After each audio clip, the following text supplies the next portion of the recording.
గంగ ఆకాశంలోంచి కాని భూమి మీద పడిందా, పాతాళ లోకానికి వెళ్ళాలంటే ముందు భూమి మీద పడాలి. భూమి మీద కాని పడిందా, ఈ భూమి తట్టుకోలేదు, కదిలిపోతుంది భూమి.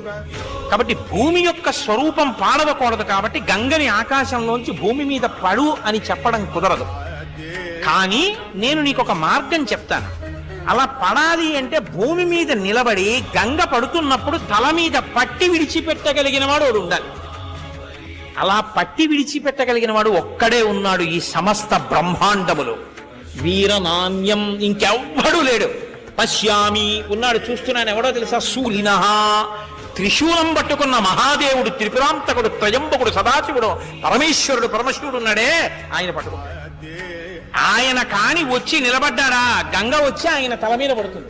ఆయన తల మీద పడితే ఆయన తట్టుకోగలడు, భూమి కూడా తట్టుకోగలదు. ఆయన తల నుంచి కింద పడుతుంది. అందుకని పరమశివుడు